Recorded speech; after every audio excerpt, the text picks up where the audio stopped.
सिंह पंडित राजीनामा दे गेवराईचा आणि मग जरांगेचं काय तुला वाजवायचं आणि जे काय घ्यायचं ते घे ना। ओबीसीचं झोपडं उद्ध्वस्त करून जरांगेला पाठिंबा देत होतो।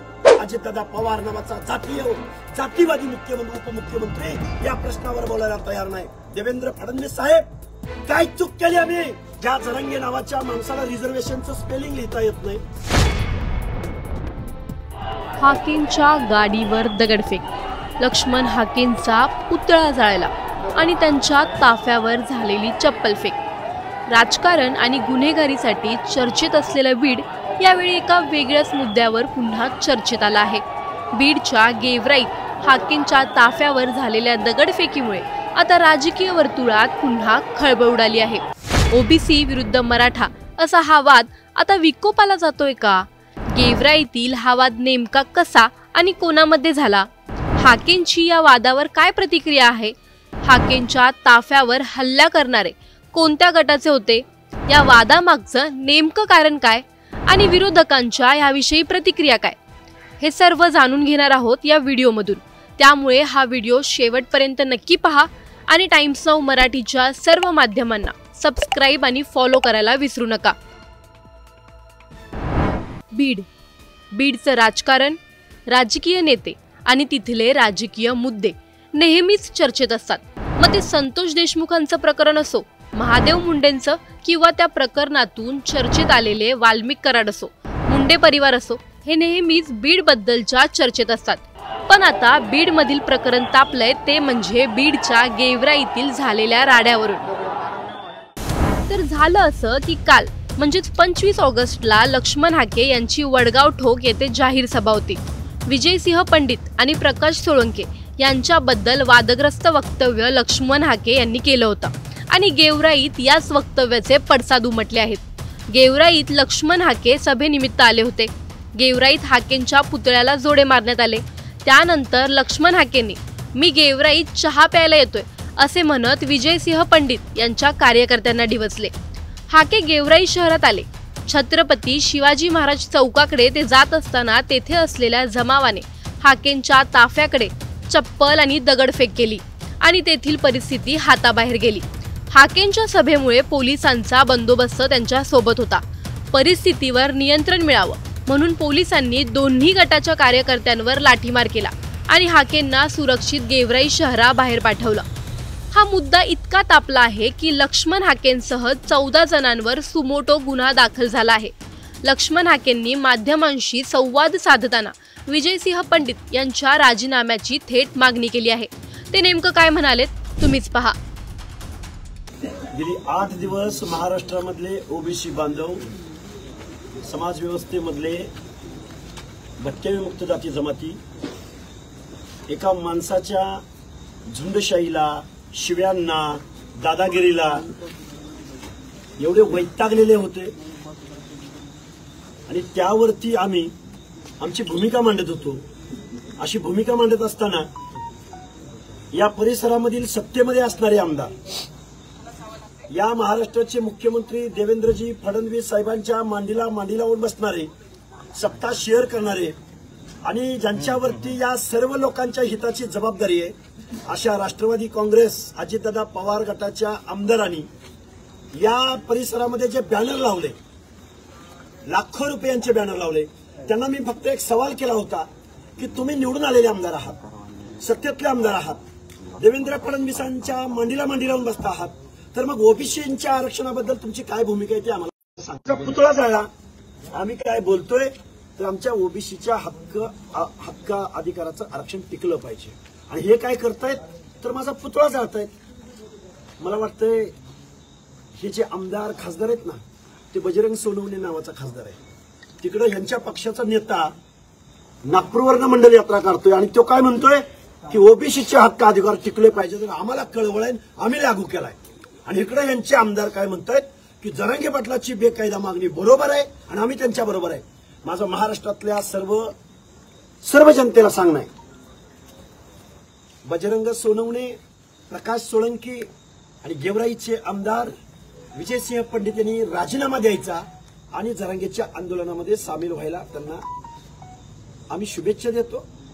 कारण तुम्ही संविधानाची शपथ घेतली, हाऊसमध्ये शपथ घेतली, आणि तुम्ही काय करताय?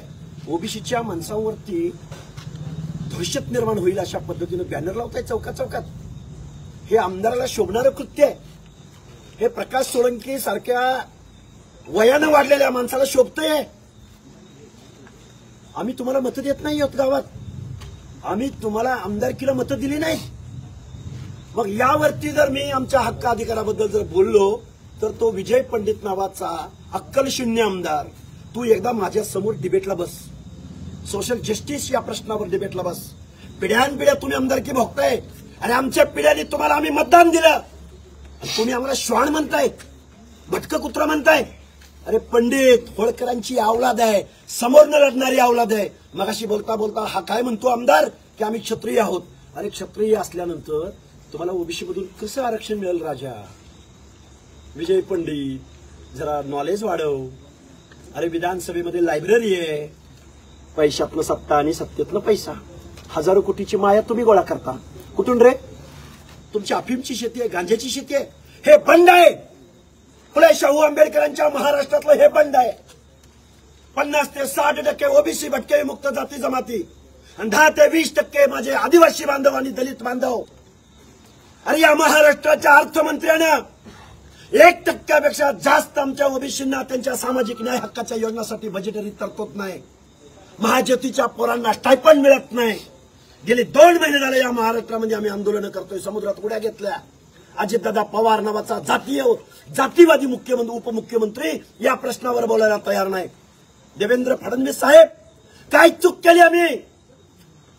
गोव्याला जाऊन तुम्ही म्हणाला की आम्ही आमचा ओबीसी डीएनए आहे, आम्ही ओबीसीच्या या बजेट काय दिलं तुम्ही? बजेट 20 महामंडळं महाराष्ट्रात निर्माण केली, एका सुद्धा महामंडळाला अध्यक्ष आजपर्यंत तुम्हाला मिळाला नाही.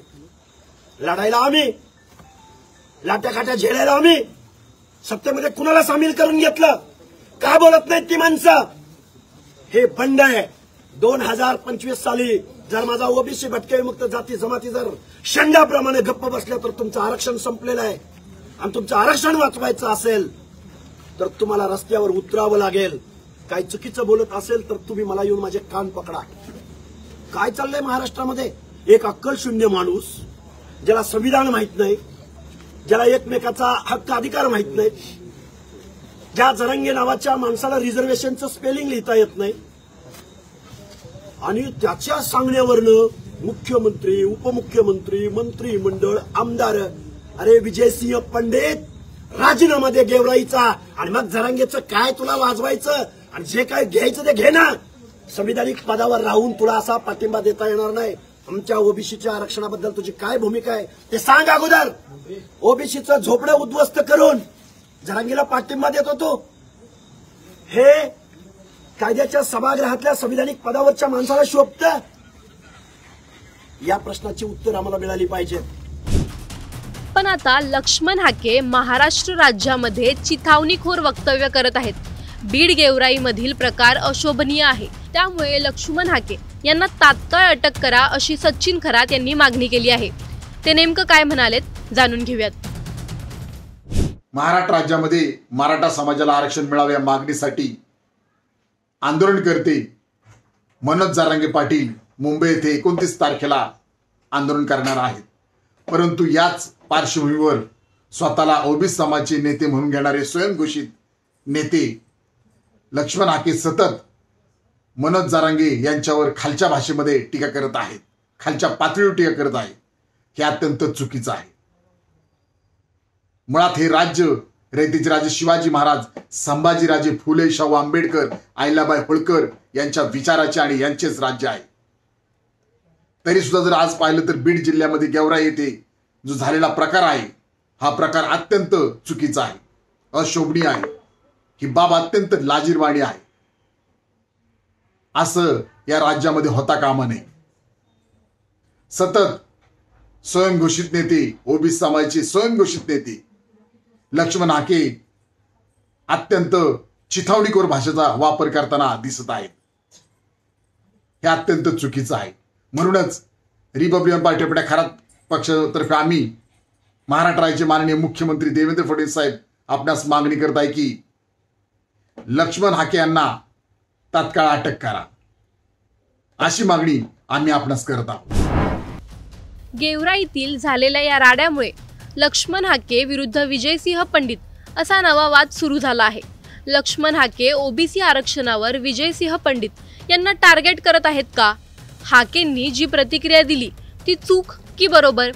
ओबीसी आरक्षणासाठी हाकेंची भूमिका तुम्हाला योग्य वाटते का? आम्हाला कमेंटमध्ये नक्की कळवा आणि व्हिडिओ आवडल्यास लाईक आणि शेअर करायला विसरू नका।